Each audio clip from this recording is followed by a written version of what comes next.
this work. Sign me up, I come for this work. Sign me up, I come for this work. Sign me up, I come for it. Boss lady, I come for this work. Sign me up, I come for this work. Sign me up, I come for this work. So put a walk in front of me, and I go get in right away. I'm gonna put me back in it, for your walking company. So put a walk in front of me, and I go come in right away, and let me put me back in it. Hey, folks. Good evening, and thank you so much for joining me. Let me sort out my comments right here. Hi, Mr. Shaq. Hi, Anne. Hi, Dwayne. Hi, Trisha. Hi, Jillian. Hi, Delia. Good evening. It's nice to have you all here. Nice to see you all. First things first, I should say, this is going to be the last live for 2021.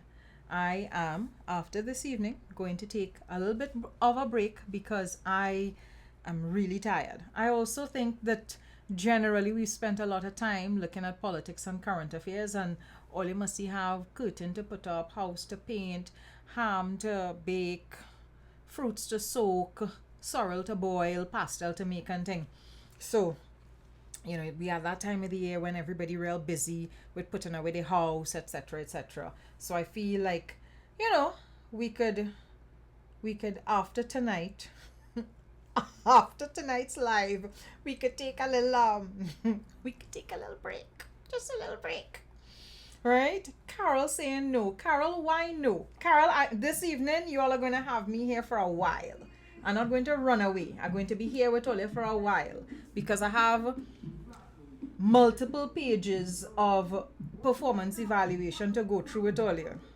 You need a parang live? I could arrange a little parang live, right? I could arrange a little parang live for you, so I could do like a special little live and come back in. As we talking about parang live, yeah, I could do one. I could do a parang live. I will talk to some of my friends who are paranderos and see if we could do a little live where we listen to some parang music and thing together. Vonnet is not well. Are you all aware that that Vonnet is not well? That all is not well with that Vonnet she did her swab and she is COVID positive. And she's on the live right now. Let me put her comment up. She said, I had a tough night. Congestion was horrible. Today wasn't too bad. Slight fever today. This bloody virus is no joke. So Vonnet has COVID-19, folks. And I want you all to remember this. Vonnet had a show coming up on Sunday. She had a show coming up this weekend. Today is the 3rd, so tomorrow, Saturday. She was supposed to be doing a show tomorrow evening, and now, 2 days before the show was supposed to happen, she finds out that she's COVID positive and she has to cancel. So she whole pocket jumping up there for Christmas. Oh my goodness, Vonnet girl, I ain't gonna lie, I'm feeling it for you. So you all send out some love, send out some vibes to Vonnet, please. I want Vonnet to recover as quickly as possible. I want her to have her sense of smell, her sense of taste, and her lungs and everything in order, because if there's there could be implications or long-term impact on her respiratory system, and Vonnet makes a living from singing. So I am hoping that the side effects for Vonnet will not be anything too great. So Vonnet, thank you so much for making the effort to be present here. Crix Roti, no, I am not live on YouTube. What I tend to do is when I'm finished on Facebook, I then upload to YouTube. So you are in a position where you can go to YouTube after the live is done, and you can look at the live on YouTube afterwards. I haven't started going live on YouTube yet because I'm still kind of weighing, my options and what I want to do, because Facebook is where I have the majority of my followers. I have, 41,000 people following me on Facebook, almost 30,000 likes and 41,000 follows. So because here is where I have the majority of my audience, here is where I tended to do the majority of my broadcasting, and then after that I I back up and upload to YouTube. So we have a whole disco going on outside there tonight. Well, I mean, since they eased up on the state of emergency, plenty excitements. Tony Harford passed away. I don't know if you all saw that news that Tony Harford passed away. I had the opportunity. I was scrolling through Facebook, and when I was scrolling through Facebook, I would have seen. Whoops! Just no. There's no widgets I want. Right.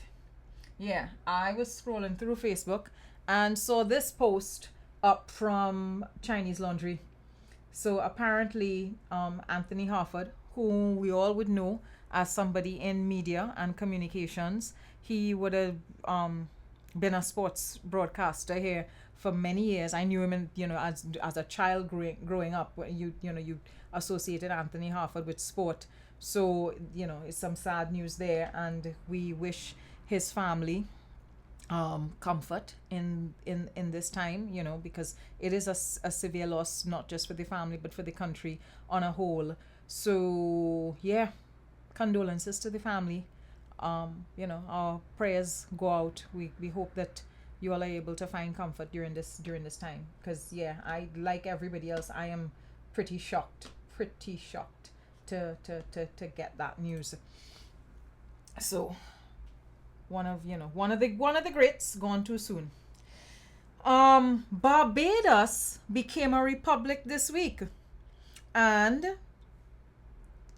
the world lost its mind over Rihanna not wearing a bra to become Barbados's first national hero as a republic. And I'm here thinking to myself, in 2021 we're still upset about women not wearing bras in public. Like, seriously, we really and truly think we in a position to be telling adults and adult females what they can and cannot do and how they can and cannot dress, and clutching pearls that we don't have. Oh gosh, Olia, there are other things to be clutching your pearls about in 2021. But Rihanna's breasts, or Rihanna's braless breasts, I don't feel like that is that big of an issue for me. However, I mean, how are you so sure that I don't be doing my lives without a bra on? As a matter of fact, I have done lives without a bra on. I have done lives wearing only a shirt. All in not seeing anything underneath here. What is seeing from here go down? Nothing. Right? So I feel like Ollie just jealous that Ollie don't have breasts like Rihanna. I feel that's what is going on there, because I mean, Rihanna real defying gravity. I don't feel that I could defy gravity in the same way at this stage and at this cup size, because when you're once you go over a particular cup size, you have a little bit more, draping that takes place, right? Cleve want me to lift up my shirt. Cleve, no, I'm not lifting up my shirt, because neither you nor this camera ready for that. But I just feel like it's 2021. We're still trying to police people's bodies. Oh, gosh, man, come on.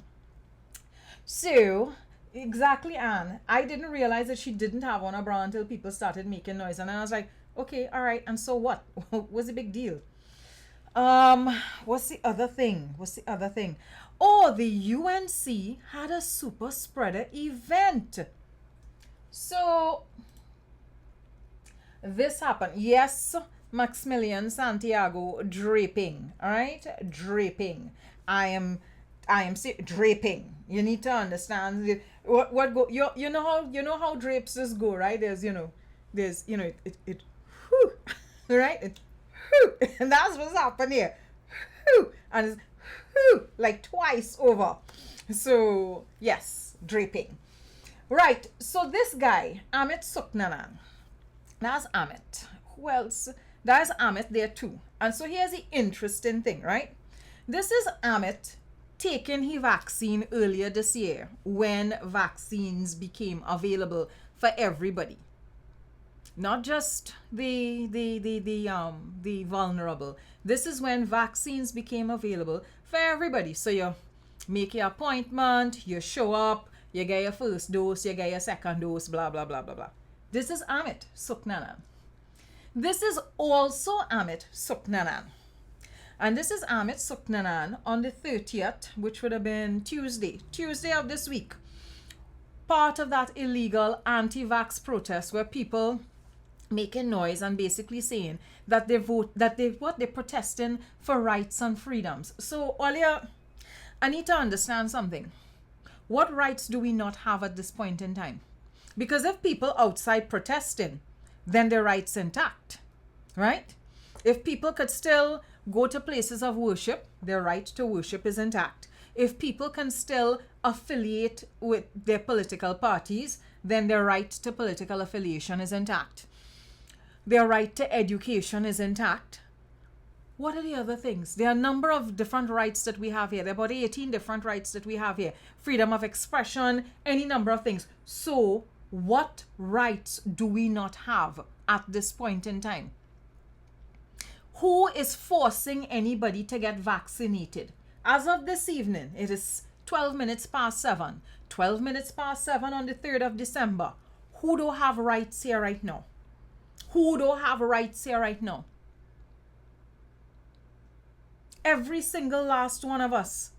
So when I started seeing this protest, now at first I wasn't even bothering to take it on, right? Because this October revolution that happened in December, so, trying to give us a December to remember from the October affair and the November affair and whatever. Right. This thing's supposed to be happening since October. So this October revolution that Kamala planned but happened late, all the way down in December. When it first started, all you remember what the revolution was supposed to be about? When the October revolution was called for, Kamala at the end of September called for an October revolution, and the whole point of the October revolution was to get the president out of office. Y'all remember that? Y'all remember when the opposition went into the parliament and made a total mockery of the parliament to get the president out? That was when the October revolution started, and that was then what Kamala and they claimed the October revolution was about. But what you all need to understand is, since January of this year, Kamala and they trying to do the exact same thing that Republicans did in the Capitol in Washington, D.C. Y'all remember what happened in Washington, D.C. around the 16th of January this year? So the exact same thing that Trump would have sparked off in Washington, D.C., that is what they were hoping they could have take place in Port of Spain this week, calling it the October Revolution that happened in December. And the grounds to the revolution, the goalposts for the revolution, shift all over the place. The goalposts start in Trinidad, the goalposts reach Latin America, Asia, Europe, Africa. Anywhere it have football, that's where the goalposts reach. Because 1 minute was to get rid of the president, then it was to get rid of Dr. Rowley, then it was to get rid of the Attorney General, then it was to protest property tax. Any number of things would have occurred, right? And every single time something occurred, they would decide that that is what the revolution is about. And I think I've sat here with you all and said on regular occasions that what they're really doing is feeding into people's anxieties, fears, and outrage. So that's the whole point of everything that they're doing. Whatever is the issue at that point in time, that's what they're going to make noise about. So I tell you, if Common Entrance was this week, sorry, I've just given away my age there. If SCA was this week, then the revolution would have been about the SCA exam. Are you all hearing that music track?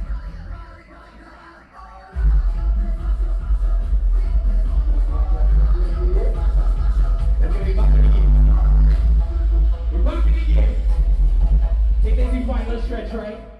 This is where we bring out the last set of energy and the most set of energy. I have no idea what's going on. Angostura rule the road.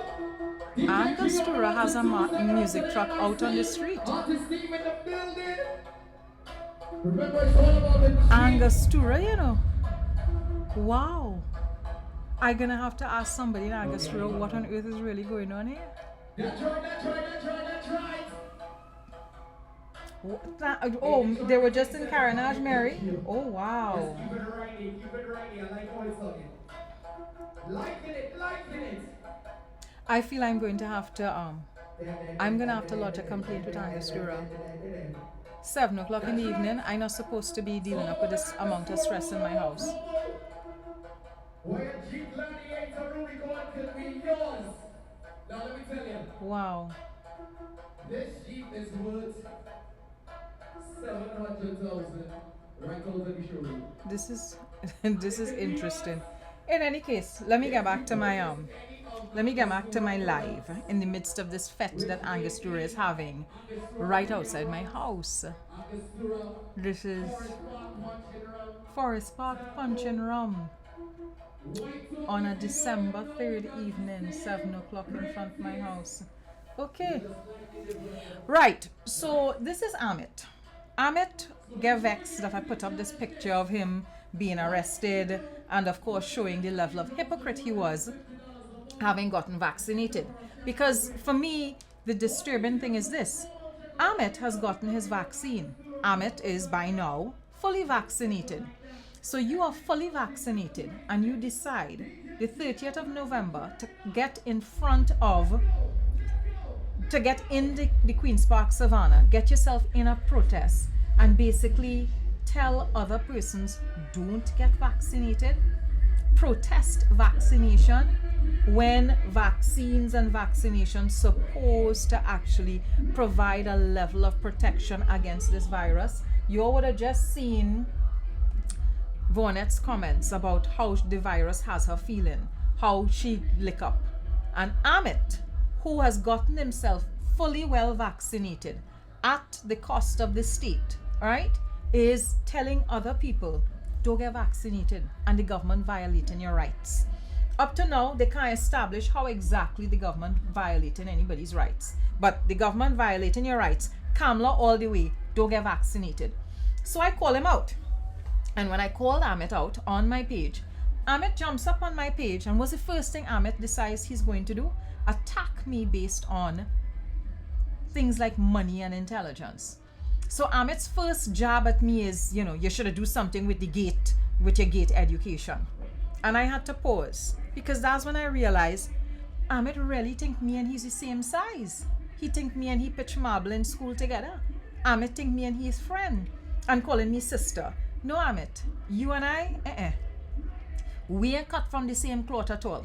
Because there is no way I would be in a protest telling people don't get vaccinated. So we can't be brother and sister, right? We not in no struggle together. We not in no solidarity situation together. So don't use terms like sister loosely with me at all. It ain't no way you and I could ever be on the same page about anything. Because Amit turns on and says to me, since you are Rowley all the way, do something with your gate education. Now here's the thing. Whether or not I support somebody, and what Amit need to realize with his stupid little self, is that right to political affiliation, that's a right everybody have here. And it's a right that is enshrined, it is a right that is protected, and it is a right that we all have right now. Even though he busy in the savannah this week talking about we have no rights and he protesting to protect rights. That right is protected. So I could be anybody all the way. I could be Rowley all the way. I could be Kamla all the way. I could be David Abdullah all the way. I could be Watson Duke all the way. Farley all the way. Whoever the hell I want to support, I could be them all the way. And the jabs about my gate education, Amit, my darling, I come from a generation of people who had to pay for the university degree, right? We had to pay for a university degree. We didn't have it easy like earlier. Who get up and know for certain you have gate. And once you acquire a certain level of passes at Cape and wherever you're getting into the University of the West Indies and the government giving you a full scholarship to finish your degree in 3 years or 4 years. My generation did not have that. My generation had to save we money to be able to get in to do our degrees. Only a handful of persons were ever in a position where they got scholarships. So only the scholarship winners, whether it's open scholarship, This is crazy.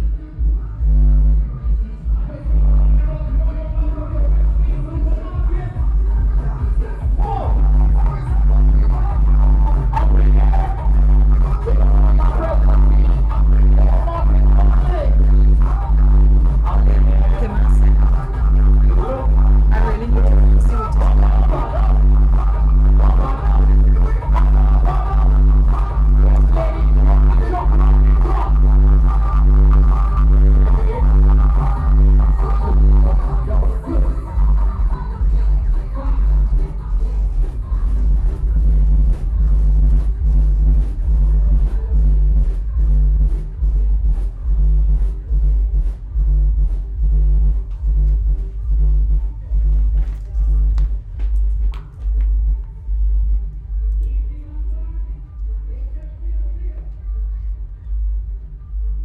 There is a whole music truck outside my house right now. A whole music truck. A whole music truck. They have eased up the road. I'm gonna have to call whoever in Angostura was responsible for this foolishness and lodge a complaint, because I'm not keen about this at all. And it has very little to do with the fact that a live is taking place. This is where people live in. That volume level, that's ridiculous. That's against laws. It ain't nothing funny about this to me at all. Like, nothing funny. I have no compunction saying, fuck Angostura. You just don't do that to people. And things like that is why you will have social gathering. Things like that is why you'll have people outside drinking, following a truck, gathering, socializing, and spreading the virus. So this is crazy. I cannot believe that Angostura is so irresponsible. I really can't believe that Angostura is so irresponsible. It is nothing short of disgusting. Right. Utter madness. So in any case, it's 7:20 and I need to get into just a couple of things. So let's hope that volume levels don't get too ridiculous outside. And let us get into what it is I really want to do this evening. You all would have seen the image that tech guy would have done for me, right? Actually, let me pull the image up. Ooh, what did I do there? Just now. Somebody messaged to ask me if the opposition send the music truck. Me, you know, if the opposition send the music truck, now, girl, what I can tell you is this. If it's really and truly Angostura truck that outside on the road there, Angostura mad. Like mad in the ass. And I will be writing to somebody at Angostura to ask them what is really going on.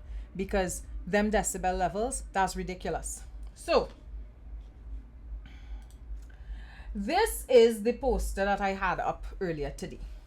And I said we're going to be talking about performance anxiety this evening. And we're talking about performance anxiety this evening basically because since Gary got fired, since Gary lost his work, and yes, Gary is the only person, the only public servant I know who lost their work and spent the last 6 to 8 weeks of their life on TV or on radio or in newspapers complaining, bitching and moaning about having lost a job. It would have never occurred to me that one person could lose a work and tote so much tobacco over losing a work. Let me tell you something. If that commissioner of police work was a girl, she would have been stalked. She would have been filing harassment charges by now. She would have reported Gary Griffith for harassment because that is the level of jackass behavior that was going on with Griffith, that has been going on with Griffith. I cannot believe that one person could be so bitter about not having been able to hold on to a post after his term has expired. I mean, it get to the point where the man, he threatening to release, what is it? He threatening to release screenshots and messages between he and the Prime Minister and he and the Minister of National Security. All they ever done with a man, and while Ole was together, while Ole and the man together, Ole share sexy pictures, right? You share little naughty pictures and thing with one another. And so you share your naughty pictures with one another.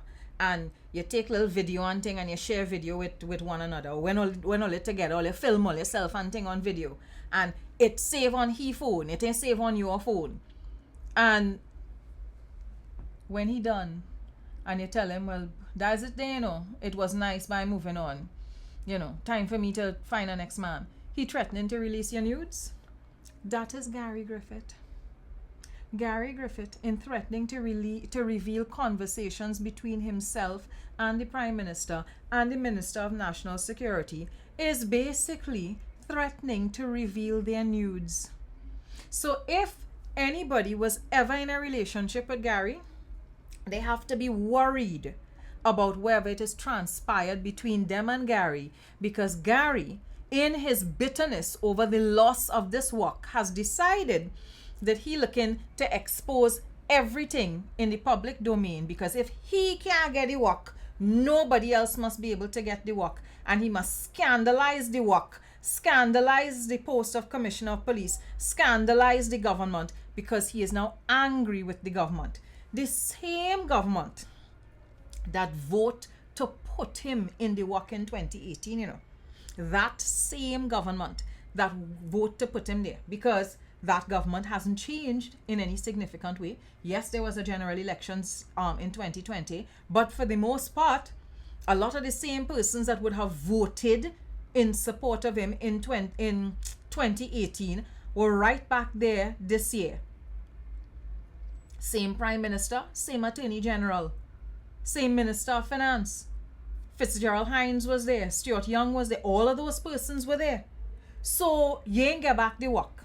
As a matter of fact, when you were given the acting position, all kind of question raised up about the acting position. And up to now, Gary does not ever address the fact that a whole court found that the legislation that led to his reappointment was unconstitutional. Let us not forget that, right? Let us not lose sight of the fact.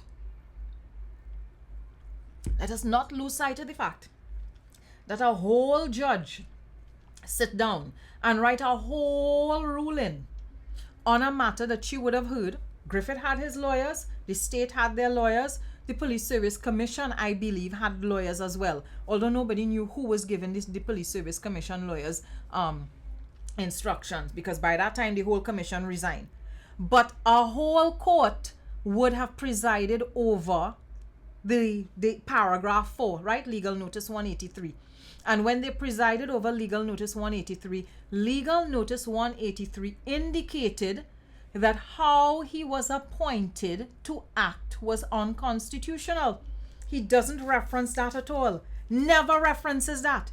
He keeps talking about a conspiracy and a conspiracy and a conspiracy and a conspiracy, as if the law that was created to put him there, to put him back there to act in the first place, was not in and of itself a conspiracy. Up to now, Faris can't explain paragraph 4. Up to now, if you ask Faris a question about paragraph 4, he had a duck and run. Because everybody knows, when you look at paragraph 4, is only one or two persons that could have benefited from that. Dwayne Gibbs, Gary Griffith. The way in which paragraph 4 was worded, it basically says somebody who sat as a contract commissioner of police before could come back to act as commissioner of police. We've only ever had 2 contract commissioners of police, Dwayne Gibbs and Gary Griffith. So you make and craft paragraph 4 in a particular way to benefit all of 2 persons in the whole wide world, right? All of 2 persons in the whole wide world. Griffith does not see that as interference. he does not at any point in time talk about the unconstitutional nature of paragraph 4. The fact that paragraph 4 would only have benefited two persons in the whole world, him and Dwayne Gibbs. Never discusses those things. But he on every single television station he could be on, he on every single internet program he could be on, well, except mine. You know, he ain't coming here. Nobody in here. He don't ask him no questions at all. He on every single radio station that will have him. He in the Express and Guardian every week, because he know what favors he do for them, and because back gets scratch, back had to get scratch back. You know how this go, right? So you do a favor for this one, you do a favor for that one, you do a favor, and they had to do back favor for you. Right, good. So the entire time since he lost his work, he has been up and down and all around, all over the place, letting everybody know he's our best performer. Right? He is our best performer. You ain't have performance like he. Right? Griffith is the performance man. And one of the things that had me particularly amused when Griffith started to talk about his performance and how he performance right up there. And you see me, when Redman start to boast about their performance, to me, I just had to pause and say to myself, I never meet a Redman that could perform. Like, not never, ever. Right? I mean, you know, all it does look nice and thing, but when it comes to performance, anyhow. So Gary is there, and one of the things that he kept saying repeatedly, was that he has an approval rating of 89%. Right? 89%. He kept saying that he had public support to the tune of 89%. Now, I just tell all you, me don't trust Redman when they talking about their performance, because Redman does real boast and real big up themselves, and then you day, right? After Redman gave all that talk, right? You swear he toting, he packing. Oh God, when it happens so, it go blow your mind. And then you just had the strips. And let me show you why it has had a strips. Because it does misrepresent itself. I want to remind all you, Homeboy said he has 89% public support. Let me show you what the poll said back then. All you see in that number? Tell me where you see 89%. Tell me where you see the 89% now. Tell me where all you see the 89%. Where the 89%? A whole front page that says 69, you know. And even 69, me feel Gary could 69%. I certainly wouldn't let Gary 69% with me, right? So this man has been weeks of 89%. And you know what's the sad part about it? The Express did the poll. The Express commissioned the poll. The Express had the poll in the papers. And Gary keeps saying to them 89%. And the Express actually writing stories. Well, I should say Anna Ramdas in the Express. Writing stories saying 89%, you know. This it, you know. Mind blown, you know. And this is a poll that the Express commissioned. Because I want all you to remember something. This was not even a situation where the Police Service Commission independently did a poll. This is a poll that would have been commissioned by the newspaper. And then, of course, there's the poll that Gary commissioned for himself. And he would have commissioned a poll for himself, put out the data for the poll that pointed to his individual popularity. And then the Police Service Commission had to come out and say, well, we didn't do that poll, you know. That poll had nothing to do with us. And that's when you find out that Gary do his own poll and put his own statistics that he make up and out in the public domain. So we don't know who Gary sent out the poll questions to. We don't know what the poll questions were. We don't know what his sample size is. Nothing like that. You know, nothing like that at all. All you know is Gary come out and publish the results of a poll and keep saying that this is the level of support he has. right? And then for the last 4 to 6 weeks, telling everybody who would listen that he have 89% support. Look the figure D. Me make it up. I ain't want to come and tell all you. This is what I read in the papers. I bring the image for you to see. Right? Look the figure D. 69%. Right? So that's the popularity support. That's the level of popularity there. And just to show you all, in the same papers, right? Public support for Gary Griffith as Commissioner of Police. Again, this is from the same poll that would have been commissioned. The same, you see, in 2018, it was 68% support. In 2020, 69% support. So between 2018 and 2020, support for Gary Griffith went up by 1%. All you seeing that, right? Me making it up. I did not write this story for the Express. I did not do this poll for the Express. This poll was commissioned by them. Gary has been talking, right? Talk you to death, right? About his performance, and his performance, and his performance. In 2 years, his popularity went up by 1%. And because he know 69% is singing so hot, he start to make up numbers and tell all you 89%. So I just wanted to make sure that all you see it for yourself with all your own eyes, right? All you see it for yourself. So he would have been making the rounds. Now we're going past 8 o'clock tonight, eh? So if all you know all you have thing to do at 8 o'clock, all you might have to watch the rest of the live later, because I'm telling all you we're going past 8 o'clock this evening. So I hope all you have the stamina. Let me know if all you have the stamina. All you have the stamina, because I ain't start to watch the evaluative report yet.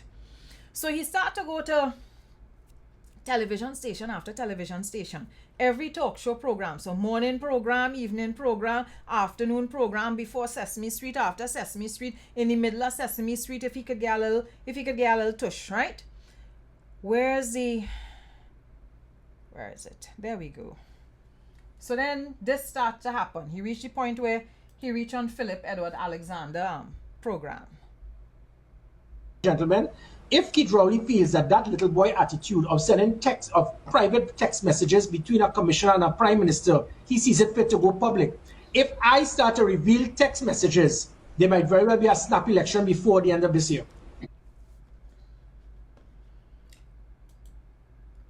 We in December. Today's the 3rd of December. What snap election he feel gonna call?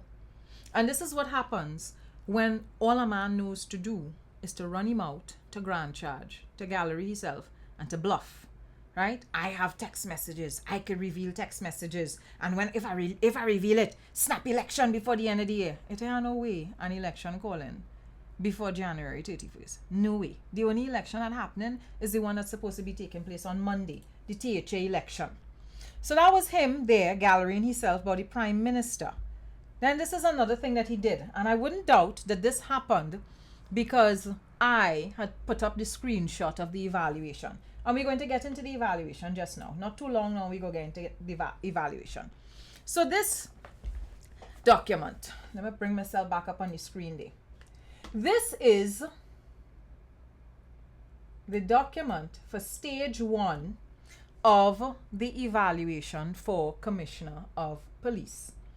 And you see, he makes sure you see everybody see all of the names, right? So you see Gary Griffith, you see Stephen Williams, you see Michael Seals, you see Anand Ramasa, you see Wayne Hade, you see McDonald Jacob, you see Harry Krishan Baldeo, Glenn Hackett, Aloy Hunt, Erwin Hackshaw, Vincel Edwards, Erla Christopher, etc., etc., etc. Gary is giving everybody the impression that this is the most recent. This would have been for the 2021.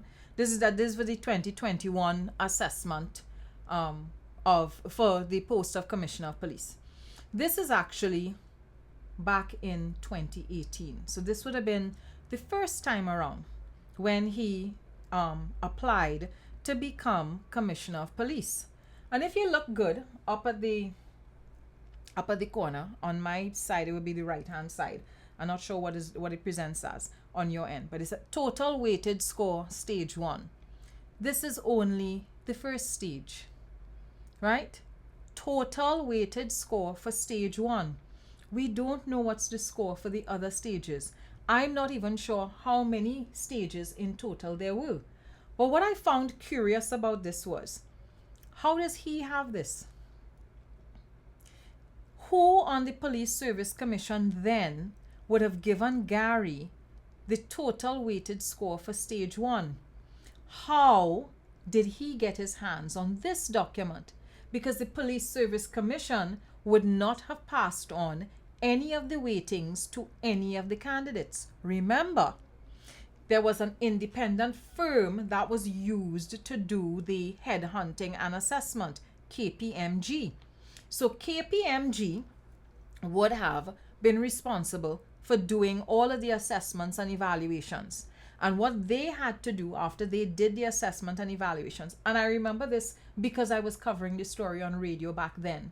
After they did the assessments and evaluations, they would have provided a merit list to the Police Service Commission. So the actual weightings, the actual scores, like for the various stages, that is not what was passed on to the Police Service Commission. What was supposed to have been, according to the information back then, was a long list and then a short list. And what we know is a merit list was drawn up after the full process. All of the stages would have been gone through, and Griffith was the 4th person on the merit list then. But he puts this out, and he puts this out for a very specific reason, because he wants to undermine the current DCP Jacob, because he's aware that DCP Jacob is likely to be appointed to act, right? Once this current Police Service Commission settled itself, they can, given the most recent legislation, Legal Notice 277, given that legal notice, because he is the most senior officer, the most senior appointed DCP in the TTPS, he can be appointed to act as Commissioner of Police. Griffith, not content to just go off having been removed from the post, not content to just go and start up his political career, has decided that he had to muddy the waters for McDonald Jacob as well. That he has to muddy Jacob's name in the public eye, in the public sphere, just because he didn't get back the job. So he puts this information out, and it's partial information. How can Gary say that he's the people's choice for an assessment that had nothing to do with the people? The people, the public of Trinidad and Tobago, we don't select a Commissioner of Police. A Commissioner of Police is not selected as if it's some sort of congeniality competition. A police commissioner is not selected as if he is an elected official. We don't go and vote and stain we finger to have a commissioner of police. You select a commissioner of police based on criteria. The person has to have a particular background in criminology, in criminal justice, in policing, in security, in defense, and a certain number of years of experience. That's how you select a commissioner of police. It's not about popularity, but from the jump, this is how Gary has been acting, as if this work is the whole work based on popularity. So whoever win the popularity contest, that is the person who is supposed to be the commissioner of police. So that's why he has all of this foolishness about the people's choice. We don't even know if McDonald Jacobs is affiliated with the People's National Movement. Mind you, his right to political affiliation is protected under our Constitution. We don't know who any of the other persons affiliated with politically. Well, maybe one or two persons. I don't know. But we don't know these things. And that's not what we use to determine who and what. But this gets circulated, and it gets circulated in the usual circles on WhatsApp, thereabouts, because this was one of those forwarded many times images, right? And you have up at the top for stage 1, the people's choice, and then McDonald Jacob, who would be 1, 2, 3, 4, 5, 6 down, the PNM's choice. And the thing is, back in 2018, McDonald Jacobs was not the PNM's choice. If you were listening to the debate in Parliament when they would have gone through the various names on the shortlist, you would have realized that Wayne Hayde, the watchman, was the person who seemed at a point in time to be the person that the government was considering for the position. And then they decided, based on age, that they were based on his age, that they were not going to select Wayne Hayde to be the Commissioner of Police. Griffith, 4th down, eventually made it into the position of Commissioner of Police. And mind you, he had no problems back then with the selection process. He didn't kick fuss about the selection process back then. At that point in time, he didn't talk about political interference. He had no complaints. Now, all of a sudden, he starts making noise about political interference. Griffith, who was aligned with the Congress of the People, aligned with the United National Congress, and aligned with his own party, the Third Force Party, coming to talk about who is the PNM choice and who is not the PNM choice. There is nobody who is more politically affiliated right now than Gary Griffith. Is every single political party Gary Griffith had a Kobo sweat in. He had a Kobo sweat with the UNC, a Kobo sweat with the Congress of the People, and a Kobo sweat with the party that he and Timothy Hamel-Smith launched back in 2015. So you Kobo sweat with about 3 different political parties, and you turn around and decide to call this one, that one, and the other one the PNM candidate. Come now, man, Gary. Come now, man. Better than that. And like I said, that document, whether it is real or fake, shows one phase and one phase alone. So there are a number of videos I have here, but I really want to I don't know if I have the time to go through all of these videos and video clips. Maybe we could look at one video clip and then we get into the evaluation, because I know I want to see the evaluation, right? So is it The this Police Service Commission and the merit list. We talked about the Police Service Commission already and the merit list. I tell you. I stood firm on many things, but this government tried to impose on me. Okay, good. So, Gary went on Philip program this week, or Philip invite Gary on a program this week, whichever one. One of the things I remembered when I saw that is back in the day, Philip Edward Alexander's son had a national security contract. That it was one of the things that had made a story that had become a headline story back when Kamla Persad-Bissessar was prime minister. So during that 63-month period, I think somewhere around 2014, thereabouts, somewhere between 2013, 2014, we would have heard the story about Philip Edward Alexander, or Philip Edward Alexander's son, having access to some sort of national security contract. Who was the Minister of National Security at that point in time? Griffith, right? So I know that the two of them are friends, and they're friends from a long time. And in the live, Gary does establish that he and Philip knew each other for donkey's years because the two of them went Saints together. So you know now, old boy network, old red boy network, whatever it is. And so here he starts talking about all of the things that he has done to prevent that, that he was basically, dealing with corruption and dealing with crime and stuff. We're going to get into that with the evaluation shortly, but I want to listen to this for a few minutes. I stood firm on many things, but this government tried to impose on me. And we'd have seen it. This government seems to have an impression that the National Security Council is an operational arm to direct the police. It is not. There is no such thing as a National Security Council in our constitution. It is nothing more than a subcommittee appointed by cabinet to assist with funding for law enforcement. But now that's a huge lie. The National Security Council is chaired by the Prime Minister. And the National Security Council has on the council, not just the Prime Minister, but there are a couple other government ministers. I believe the Minister of National Security, the Minister of Foreign Affairs, the Attorney General, along with the Prime Minister, those four persons from the cabinet definitely sit on the National Security Council, and they will then have with them all of the heads of the various security arms in the country. And what the National Security Council does, it forms policy.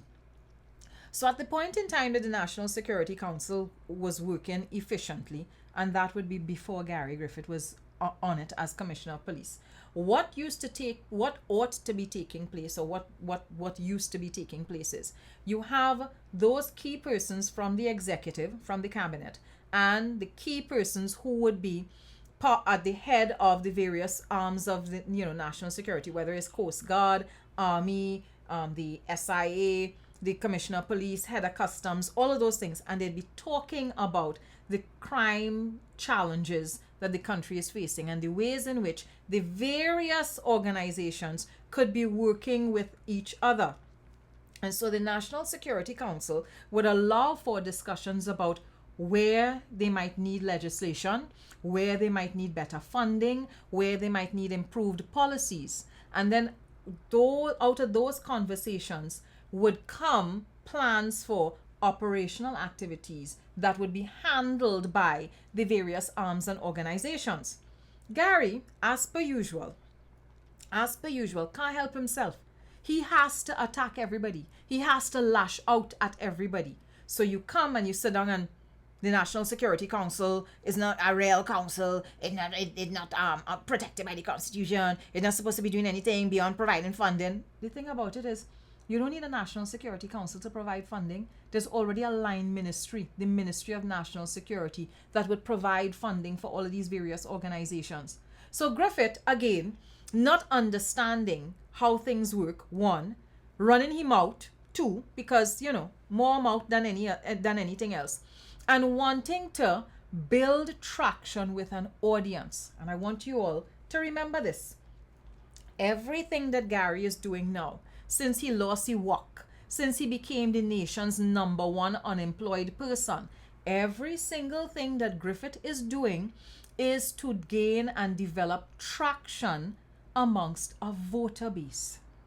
Because he spends a lot of time talking about that middle ground voter, right? What he refers to as the third party voters. He spent a lot of time on Philip's program discussing that. And that's how that's what he's looking for, because he realizes he has burnt all of his bridges with a PNM base. All of his bridges. So he doesn't have a PNM base supporting him. And he also knows that he can't really fight Kamala openly for the UNC base. So he has to find a way to generate support with persons who see themselves or identify themselves as in between and discontented. And I am mad at him. Me vex with nobody. If your ambitions are political ambitions, you go through hard. But you don't have to be attacking everybody and everything for no damn reason. But here's my concern with Gary positioning himself as a political leader. If you look at Gary's performance as the Commissioner of Police, it tells you precisely what to look forward to when or if he gets to the point where he's the leader of a political organization. The way Gary has conducted himself as the Commissioner of Police tells you precisely how he will function if he is the leader of a political party. And this is where, folks, we get into Griffith's evaluation. And we're going into Griffith's evaluation now because I want you all to have the opportunity. Yes, no. I need to X off something on this hair.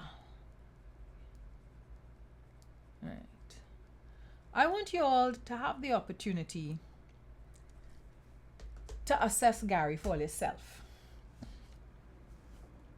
I don't want it to be a situation where I assess Gary for you, because you all have heard me. You all know my position where Griffith is concerned, right? I don't think there's any secret about how I feel about Gary Griffith. I don't think there's any secret about my thoughts on whether Gary is a fit person to lead in public office. So let's take a look at this evaluation. So there are a couple sections here. The document that I have in front of me is 38 pages long, but it's not the whole 38 pages we had to go through. So we're going to be looking at duties and standards. What I want to make clear is this. This document is prepared by the Police Service Commission. You'll see there, their name is there at the top, right? Police Service Commission Performance Appraisal. And how the performance appraisal goes is this. They have the various sections with the questions or the criteria on the areas that they need answers for. And they send it to the candidate, to the Commissioner of Police. And he has to then fill out baseline information. He has to provide responses. And then after he has provided responses, they then go and investigate his responses to see if they're true or not. And they put a grade next to it. I don't have the document that has the grade next to it.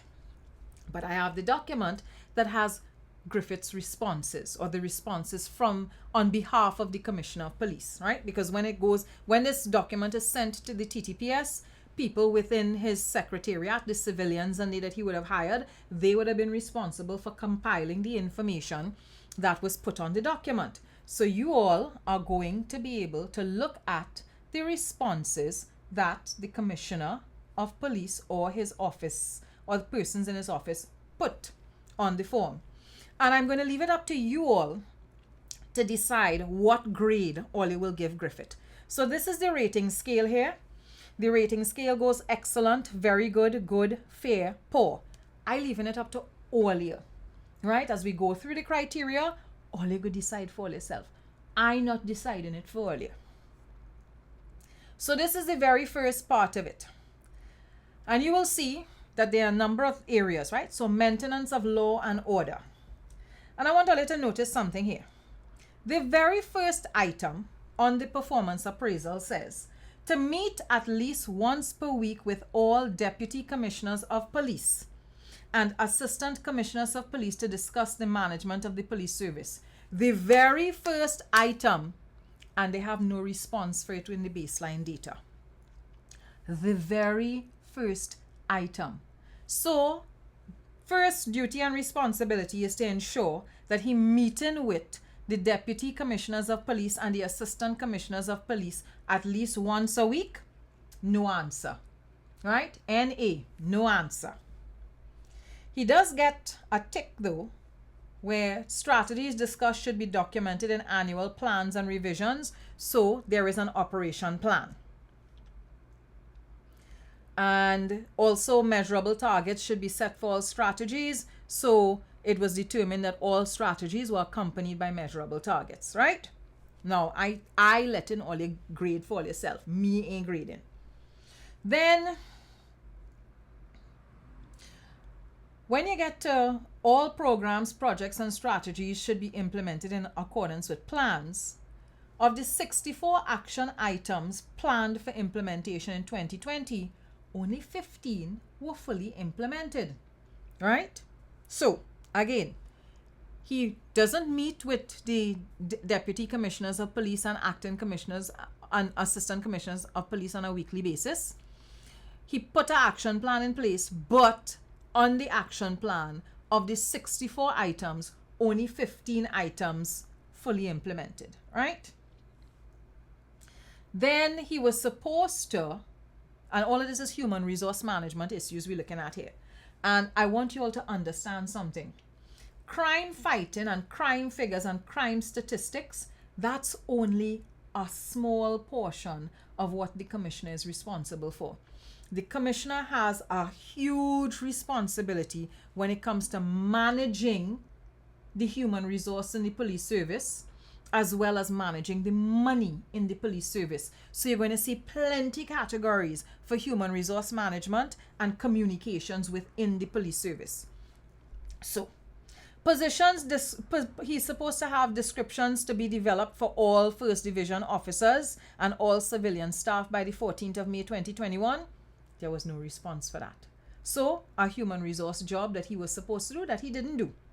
Then he was to ensure that all performance appraisals for all ranks in the police service were completed, because they were due in 2020 and they were supposed to be completed by May of this year.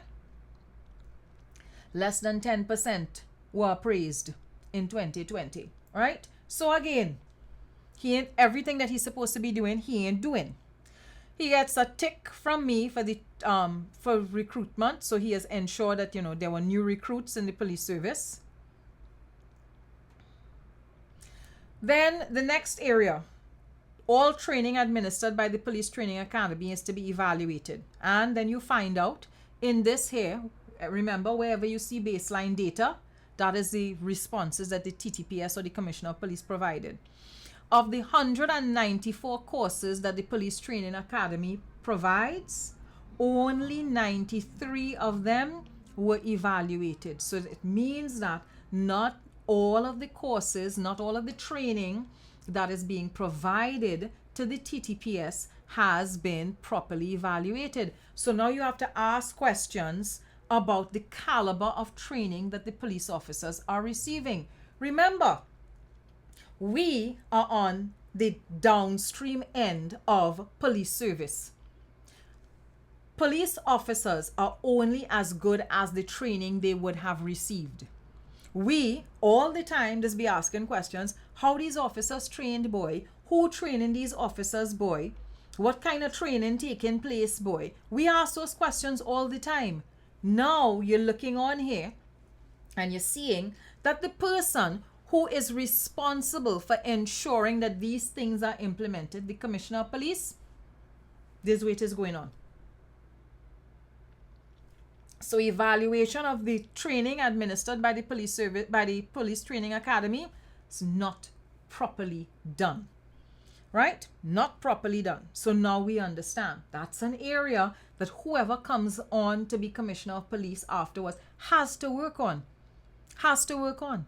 And this is why the entire 3 years that Gary was Commissioner of Police, I kept saying to you all, being Commissioner of Police is not about being out in the public limelight.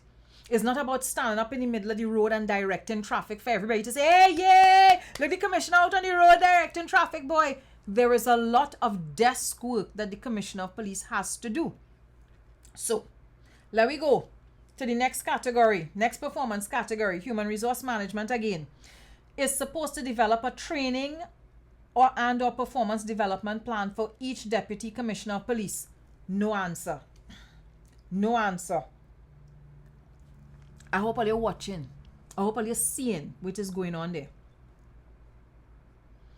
Next area, computerization of the police stores process. And here you will see that they're saying that there's all kinds of problems with procurement and the inventory, and that the inventory needs to be digitized. And this was supposed to happen however long now, and it hasn't been done. And nobody is able to explain why it hasn't been done. So I want to know, why has the stores process with the TTPS not been digitized? Because in this, they're talking about inadequacies in the existing control measures, things going missing, right? Greater oversight needed. So why is it so difficult to put something in place for that? How is it difficult to digitize stores? If you don't digitize the record keeping for something like this, you're going to continue to have cost overruns within the TTPS. People will continue to abuse resources within the TTPS. It will take no maths to digitize something like this. So he gets a tick for having provided an internal audit plan, right? So there's an internal audit plan. But let's come down to talking about how he exercises disciplinary control over all of the police officers, and how well he works with the Police Complaints Authority. So, of the 81 requests for information from the Police Complaints Authority to the Commissioner of Police in 2020, 18 was submitted within the deadline and 63 were not submitted within the deadline. I want to repeat that. 81 requests for information, only 18 was submitted within the deadline, 63 were not submitted within the deadline, 41 requests remain outstanding. And it generally takes the police about 128 days to fulfill requests. I want all you to understand something here. When we see incidents of police brutality and unfair behavior from the police, if we make a complaint to the Police Complaints Authority, based on what this data from the Trinidad and Tobago Police Service is saying, this is not data I make up, this is not data the Police Complaints Authority make up, this is data, this is information placed here by the Commissioner of Police, by the TTPS. It takes 128 days for the police to fulfill a request. So if I walk outside and a police rough me up and I go to the Police Complaints Authority and I make a complaint, it will take 128 days before wherever report I make and lodge at the police station about the police having roughed me up. It'll take 128 days before it reaches the Police Complaints Authority. Understand that. Understand that. All remember the three fellas in Mova who get gunned down? Imagine if them family had to go through that, where they watch a video where their family members get gunned down, and then after they make a complaint, they had to wait a whole 128 days for things to go from the TTPS to the Police Complaints Authority. So that's one of the things that it caused my eyebrows to raise, because I there thinking to myself, but all ain't playing nice at all. All ain't trying to make an effort, because if you are not exercising disciplinary control over rogue officers, and this is one of the things that Gary was saying in one of the video clips. He was talking about how he was putting things in place and he was fighting corruption inside the TTPS. If you are not implementing disciplinary control, if you don't have a turnover of files between the TTPS and the PCA in a timely fashion, if you are not doing things like that to hold your officers to account, how can you possibly be dealing with corruption within the TTPS? How can you possibly be dealing with rogue officers? And that's something that Gary said regularly in public, right? That he was dealing with rogue officers and he was getting pushed back within the TTPS because of how he was dealing with rogue officers. And it taken 128 days for you to send a file from Sackville Street down to the waterfront. Why a file taking 128 days to get from Sackville Street down to the waterfront, Griffith? That ain't making any sense. Right? So, you'll see here, 867 complaints were made against police officers in 2020. 867 complaints, right? Let's see how many were dealt with.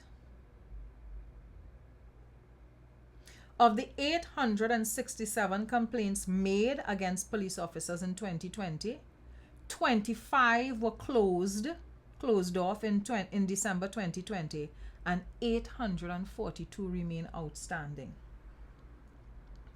So 867 instances of complaints being brought against police officers.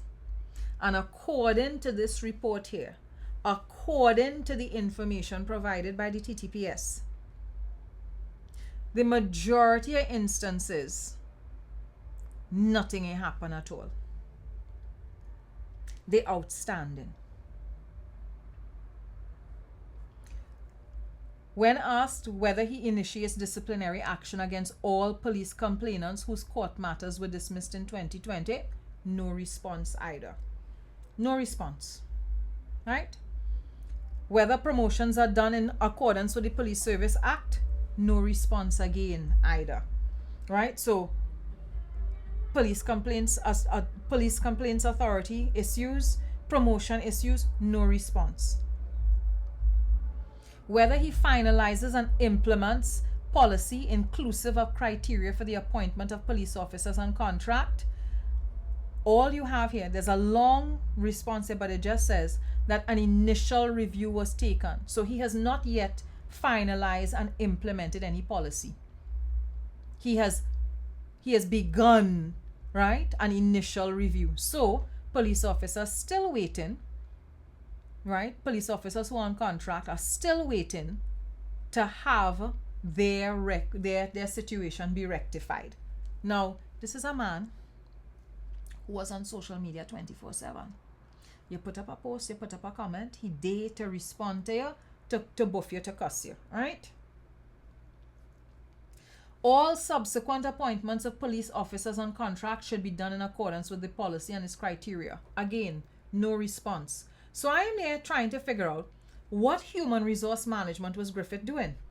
Because people, the contracts not being sorted out, job descriptions not being sorted out, promotions not being sorted out, you're not speaking to your deputy commissioners of police and your assistant commissioners of police on a weekly basis. So who was running the police service? Because if you as commissioner of police not meeting with these people on a regular basis and not sorting out their human resource issues, which falls under you, that's your responsibility, who was dealing with these things? So there was another thing here. Appointing civilian staff on contract. So I want you all to see this, because we talked about the civilian staff members here a couple of weeks ago. We talked about how many of them were friends of his, etc., etc., etc. Of the 287 civilians recruited in 2020, in only 4 instances there was cabinet approval, and in only 9 instances was the position advertised. I want to listen to that again. 287 civilians were recruited by the TTPS in 2020, and only 4 of them got cabinet approval, and only 9 of the positions were ever advertised.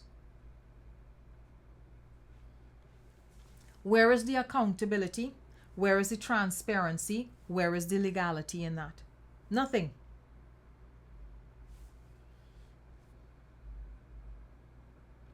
Then this was another thing that had me a little bit concerned here. How he was handling money. So one of the questions they ask is, has the commissioner prepared and submitted budget estimates in accordance with the directives from the Ministry of Finance?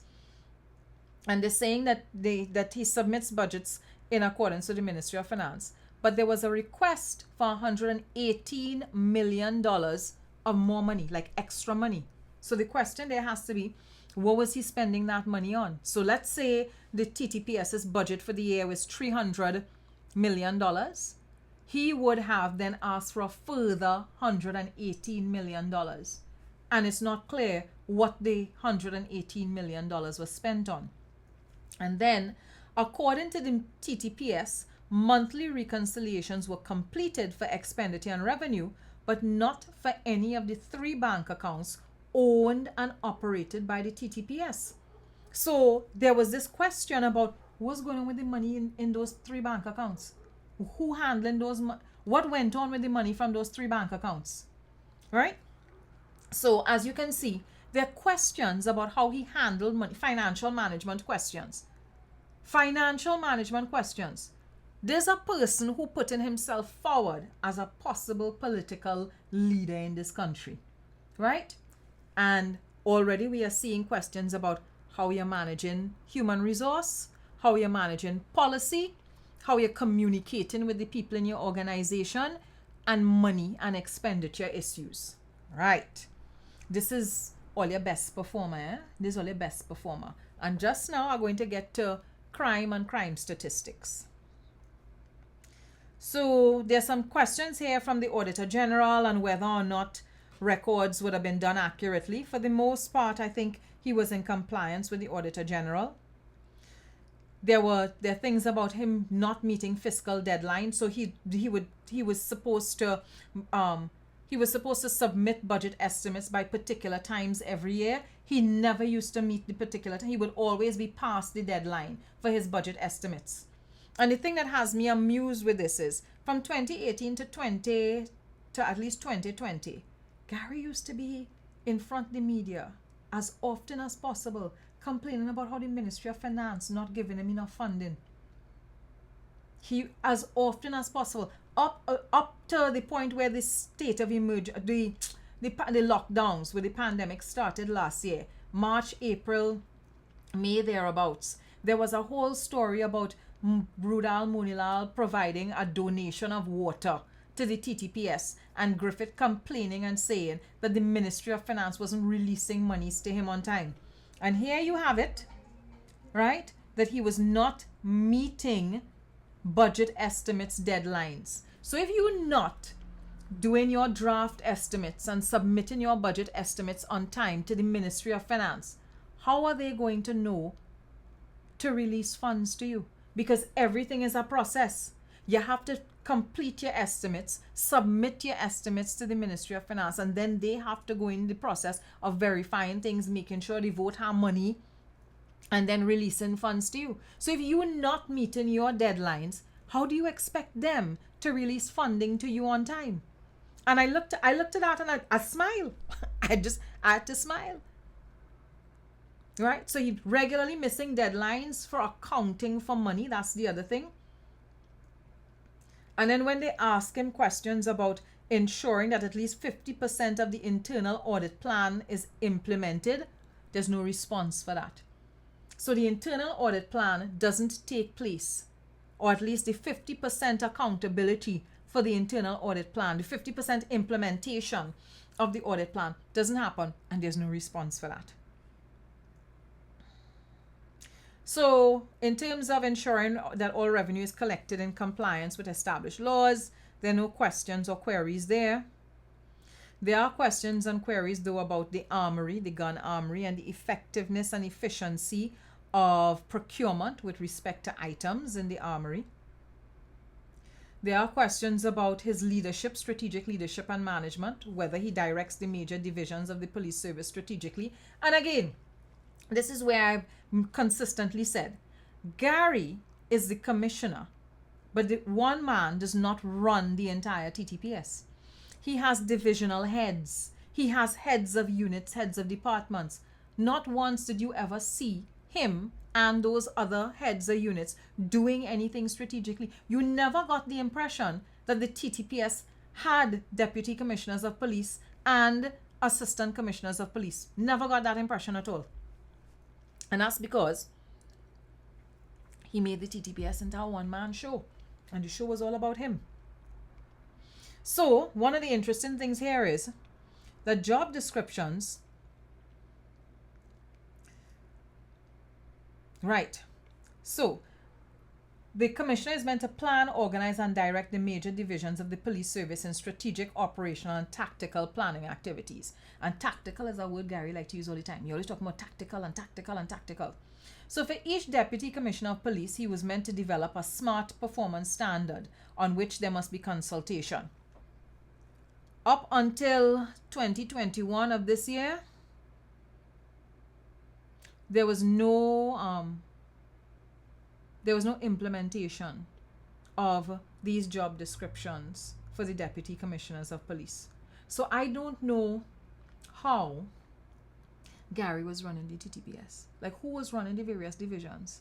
He alone was running the various. So he was running like every single division and running Facebook and running him out. Like, I don't know. I just don't know. And again, issues about communications here, because you're seeing no response for how he communicates new policies and any amendments to laws, to the police service, and all kinds of issues here about communications within the police service. And I had to laugh. There's a man who was on social media all the time. You couldn't get a break.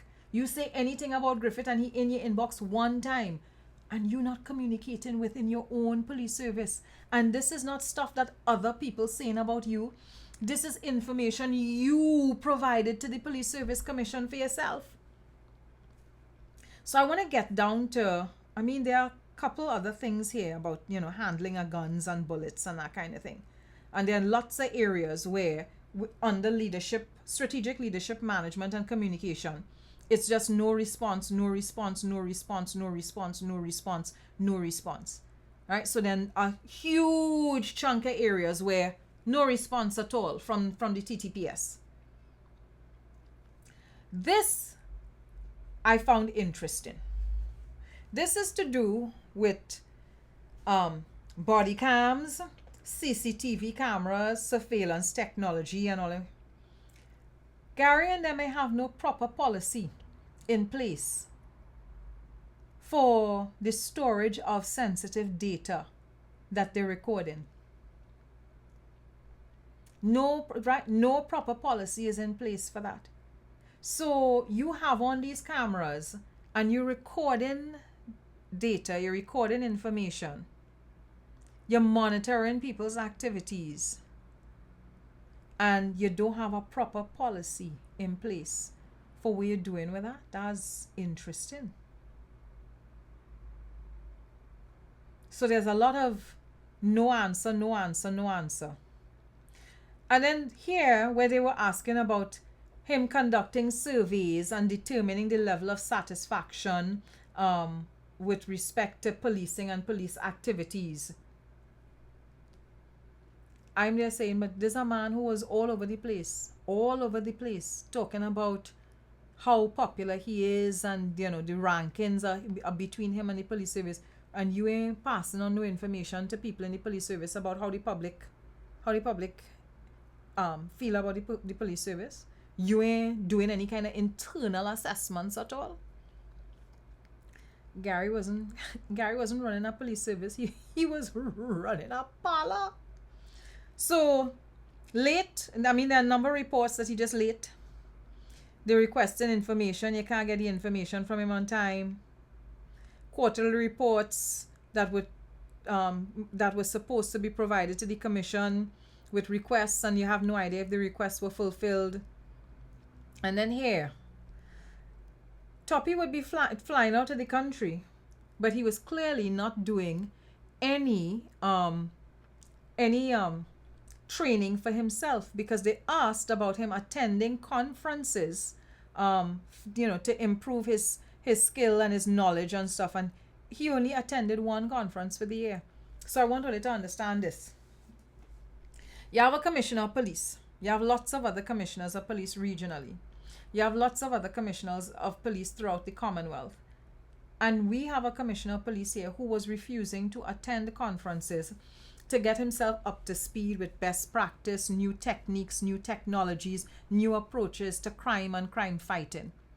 You had the opportunity to go abroad and be a part of these kinds of idea exchanges and skills transfer exercises, these skills transfer symposia, and you're not attending. You're not going to any of these things. So International Association of Chiefs of Police Annual Conference, Caribbean Association of Chiefs of Police Annual Conference, Interpol conferences, FBI conferences, International Drug Enforcement Annual Conference, none of those things. None of those things. Look at right there for you to see. All of these international conferences to go to liaise with persons, to get information, to exchange ideas, to learn new things. And he is not going to any of those things. And there's a man want me to believe that he's the best fit for the role of Commissioner of Police. So that would have been that area, the performance appraisal area, that would have looked at things like strategic leadership management, communication, with human resource management and, fiscal management. Now I want to go and look at maintenance of law and order. And we could wrap it up after this. So how many ticks you get here? 1 tick. So, indicators of success. 15% reduction in serious violent crimes for the period January to May 2021 as compared to the same period. And according to the data, in 2020, there was 3,969 serious violent crimes. And so therefore there was a decrease in total violent crimes from 2019 to 2020 by 24%. So the target of a 15% reduction in serious violent crimes was met. So reduction in serious violent crimes from 2019 to 2020, that went down according to this data. Now let's look at the other areas. 30% detection rate for violent crimes. 30% detection rate, they don't even reach the 30% detection rate. So the success indicator would have been 30% for detecting violent crimes. In 2020, the police recorded a total of 3,571 violent crimes, except murders. Of these, 925 were detected. So therefore, the detection rate was 26%. I want all to understand something. Our detection rate here, our criteria for detection here is not even 50%, you know. Our criteria for detection here is 35%. And what the highest we've gotten to based on this is 26%. So the detection rate for serious crimes, 26%. And Gary is all over the place, beating his chest and running him out about his popularity levels. Not talking about how he was not able to increase the detection rate, but they're talking about his popularity levels. Then in 2020, the detection rate for murders was 18%. So the organizational target of 30% was not met. Murder detection rate, 18%, not 30%. In 2020, offenders were charged for 30% of violent crimes, so they didn't meet the organizational target of 35%. In 2020, there were 383 court matters dismissed due to police not showing up to court. And of those, 93 matters were serious crimes. I have no idea what the Commissioner of Police has done to ensure that that was not repeated in 2021. And then there was this figure of $313,122,501 for overtime for the year 2020, for the fiscal year ending September 30th, 2020. And that there, folks, is where the assessment, the informed part of the assessment ends, because the rest of it goes to competency, and this is where there's no information, there's no data on the forms for this part here, where they to ask about his executive policing skills, his leading strategic change, leading the workforce, decision making, working with others, serving the public, managing his performance, professional policing skills. Those areas aren't covered. But I felt that it was important to go through this with all you. I felt that it was necessary for us to talk about the commissioner, for us to look at what he has done based on his own information. I didn't want it to be my information that I put out into the public domain. I wanted it to be his information. So there is one or two last things that I want to talk about. That's his performance appraisal. And that's the performance appraisal that he and, the Police Service Commission would have had to discuss. But there's something that would have happened earlier on this year that Griffith isn't discussing at all. When he makes his rounds and he says all of the things that he's saying and he talks about all of the things that he's talking about, there are particular critical areas, critical things that he doesn't address. He doesn't talk about Andrea Barrett anymore. He doesn't talk about Morris and Belcon anymore. And there's a reason that Griffith doesn't talk about Andrea Barrett and Andrea Barrett's murder and that tragedy. And he doesn't talk about the two suspects that died while in police custody at that point in time. Because for all of Griffith's grand charging about how the PNM trying to fire him, I want you all to understand something. It is an independent court of law that would have found that Griffith's appointment was unconstitutional. I want you all to grasp and understand that clearly. It wasn't the PSC which at that point in time was quite compromised. It was not the PSC. The PSC suspended him. The PSC put him on leave. But the PSC didn't fire him.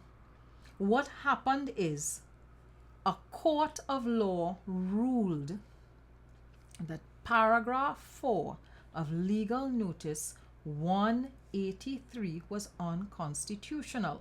And so, while his tenure as Commissioner of Police was fine, his tenure as acting Commissioner of Police was unconstitutional. Means that it was illegal. In that last couple months, in this year gone here, SORT would have gotten itself into quite a pickle. And something that Griffith doesn't ever talk about in the public domain is this.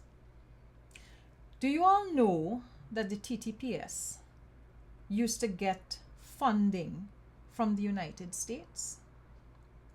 You all know that, as different countries will offer support, whether it's technical support, funding to national security here. You all are aware of that, right? There are different arrangements, intergovernmental arrangements that will take place between us and other sovereign nations. One of the things that Gary Griffith has never come out and explained to the public, talk about all kinds of things, talk about all kinds of issues, put all kinds of information out into the public domain. And one of the things that Gary Griffith never ever came and told the public was that he lost US funding for the Trinidad and Tobago Police Service. That the United States pulled its funding for the Trinidad and Tobago Police Service, specifically for SORT, right? Specifically for SORT, the United States pulled funding, and they pulled that funding earlier on in the year. And the reason they pulled the funding, this is the reason. So there's a letter that I would have heard about, a letter that I was told about. And the letter basically says that the Trinidad and Tobago Police Service's Special Operations Response Team is hereby ineligible for U.S. security assistance due to credible allegations that this unit is implicated in acts that constitute gross violations of human rights. I want you all to understand this, that under Griffith's tenure as Commissioner of Police, our TTPS was accused of violating human rights. So Griffith gallerying himself all over town, and he is not telling anybody that he dragged the TTPS into infamy based on what happened with SORT back earlier on in the year, right? So let me finish read it. The SORT team is hereby ineligible for U.S. security assistance due to credible allegations that this unit is implicated in acts that constitute gross violations of human rights. The decision is made in accordance with the United States' Leahy law, which stipulates that U.S. security assistance cannot be provided to foreign security forces that are credibly implicated in gross violation of human rights. Examples of gross violation of human rights include, but are not limited to, summary executions or extrajudicial killings. Griffith doesn't talk about this. Griffith never says anything about this. I heard about this from 4 different sources. So when the whole bacchanal about the Police Service Commission bus, somebody mentioned to me, they say, hey, you know SORT funding get pulled? I said, no, SORT funding get pulled, why? And they say SORT funding get pulled over the thing with them 2 fellas and them. I said, okay.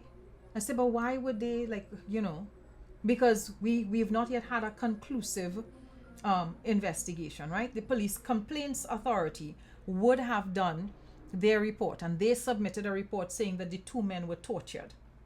So their report came out. We're still waiting on the DPP to weigh in on what went on with the 2 men. And of course, there are the autopsy reports. And so the person said to me, well, yeah, funding from SORT get pulled. And that's a big deal because of the reasons that they're saying funding get pulled. Now, the thing that had me intrigued at that point in time was, okay, so the United States pull support. What does that mean? So then I'm told that it has implications for the TTPS. Because thereafter, I'm told that the reason given is a violation of human rights. And I said, has our TTPS ever faced that sort of allegation from a foreign power? No. Turns out, in the entire history of the police service, we have never been accused of violating human rights. This year is the first year that we are accused of violating human rights. So there are a couple things. Where's the thing that I wanted to look at? So according to our constitution, this is one of the pieces of legislation, because we have laws here that protect human rights. So there would be the Offences Against the Persons Act from 1925, and you all see how old that is. It's almost 100 years old. This act relates to the punishment of all kinds of offences against the person, such as inter alia, homicide, assaults, and acts causing or tending to cause danger to life or bodily harm.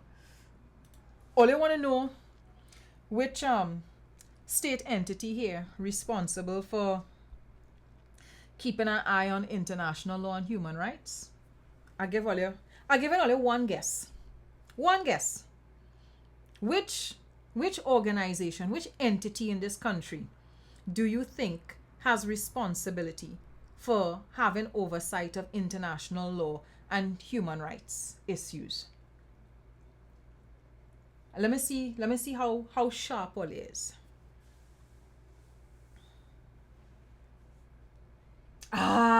Cindy a bright. Cindy a bright, Cindy. Cindy a bright. 10 points to Cindy. So let me show you this. The International Law and Human Rights Unit was established within the Ministry of the Attorney General with responsibility for drafting Trinidad and Tobago International Human Rights Report. As such, the ILHRU collects data relating to the implementation of human rights conventions and the advancement of human rights initiatives. This data is collected from government ministries, other government institutions, and civil society. So his whole friend in the Office of the Attorney General is the person who has oversight of human rights issues, international law and human rights issues. Well, they come in to tell me when this bacchanal with Morris and Belcon and them happened earlier on in the year, nobody from the Office of the Attorney General could not pull him square and say, hey, this thing is looking right. Right?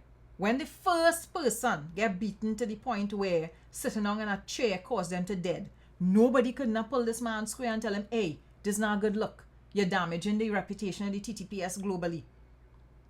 No. So I've one or two more images for you because I want you all to understand why the United States took such an interest in the deaths that took place with respect to Andrea Barrett. I'm going to find the document here for you.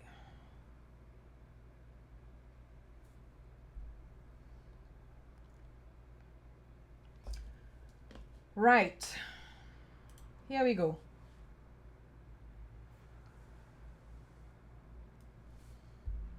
So this is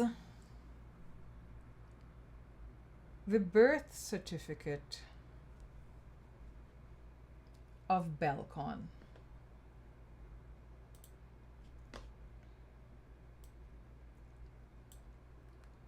We all remember David oh my goodness, is Joel Belcon the second guy to have died, the second person to have died?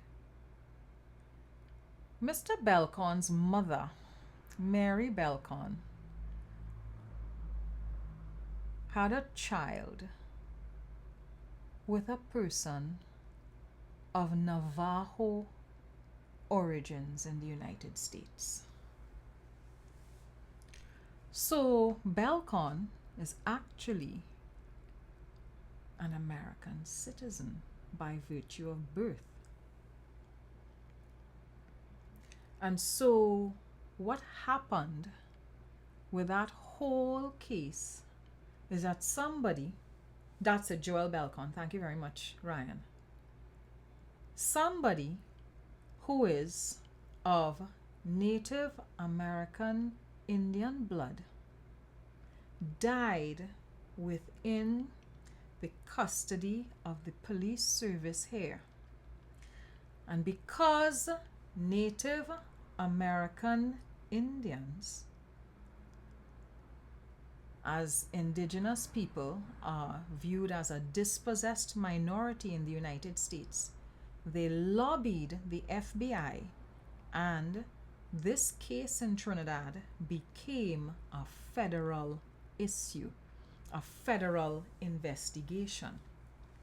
I don't know if you all remembered, earlier on in the year, there was a story about the FBI getting involved and assisting the Trinidad and Tobago Police Service in its investigation with respect to the death of Morris and Belcon. And that's because it was seen as one of their own having been killed on Trinidad soil. And so that's why there's been so much American assistance with this particular investigation, especially with respect to data from off the phone of one of the persons held and charged with this particular incident. So, all of this to see that Griffith is out there running his mouth left, right, and center about how there was a conspiracy to remove him as Commissioner of Police. But one of the things that Griffith needs to admit to and to come square with is that under his tenure, he did a lot of damage to the reputation of the Trinidad and Tobago Police Service, because we now have at least one unit within the police service having been accused of gross violations of human rights by a foreign entity based on their laws, and of course that entity being one of our partners, somebody that we partner with on security issues, somebody that we trade with, somebody that we have very strong diplomatic ties with. And so what you need to understand is this: if he was a sitting commissioner of police and this happened, right, gross violations of human rights issues, what do you think that would have meant for us if Griffith remained as commissioner of police? Here you would have a commissioner of police who, would he be in a position to actively be interacting with lawmakers and policymakers and getting into arrangements, mutual arrangements with persons from the United States. The DEA, who has a presence here, for instance, because of the fight with respect to drugs coming from Latin America and heading to other parts of the world. Do you think that he would also be in a position to be part of bilateral agreements and arrangements with European Union countries, with any other country that sees itself as diplomatic? Because you have levied against you the claim of gross violation of human rights.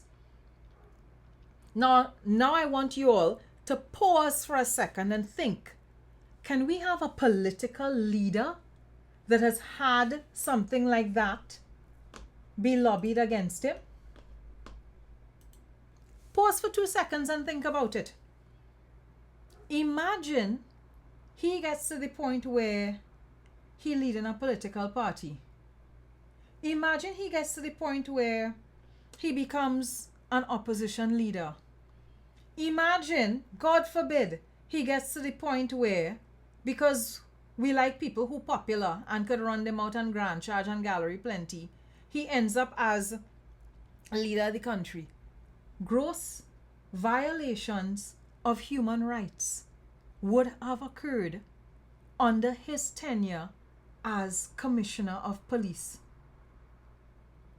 And Gary Griffith, with all the talk he talk, with all the talk show he run on, Inshan talk show, Philip talk show, I see Philip now, so he give contracts to Philip wife have a, Paul Daniels' wife had a program this week about, women and whatever it is. So Candice Barrett now, who's had a program, he on morning edition, he on evening edition, he on afternoon edition, he on midnight edition, every single edition that he could be on, he did. If Gary sneeze, Express have a headline, Gary Griffith sneezed 2 minutes ago, right? If Gary cough, Express have a headline, Gary coughed, that may be the solution to crime in the country. Anything that come out Gary mouth, they're running with it. Nobody. I sure I the first person come and tell all you that sought lost funding because of gross violation of human rights. I'm absolutely certain I am the first person and might be the only person to come and tell all you that SORT lost funding and SORT will be disbanded if it ain't already disbanded because of gross violations of human rights. You can't have that. You can't have that unit again. The whole name of the unit tainted now. The whole TTPS tainted now. And all of this happened under Griffith's tenure as Commissioner of Police. So you all have had the opportunity to hear this piece of information. You all have had the opportunity to look at his evaluation, the information he put on his evaluation, and all you could decide for yourself if this man is who all you feel should be in a job like that. I don't tell all you where my position has been on Griffith from the jump. Anyhow, folks, it's been great. It has been lovely. I'm taking a bit of a break. I tired, like hella tired. So you all will see me. Yes, I go try and come and do a little parang event for you. But the next time all you seeing me back here doing these kinds of programs will be in 2022. So I want everybody to enjoy the Christmas as much as they could enjoy the Christmas. And where the song I'm looking for, boy? Let me see if I could find it. Yeah. I'm finding it. Miss Maria, all you know all you going this time? Miss Marcia, all you going with all them big box in my van? All the best you for got the new Miss year. Vonnet, I will all try that and cloth come you're back wearing? before the new All year. that people have to fit in the van, you know? I hope it was nice. I hope it was interesting. I hope it was informative. But that's it for me for the rest of the year. This is All the woman in trouble, boy. enjoy, folks. Take care. Nearly every Christmas, people just come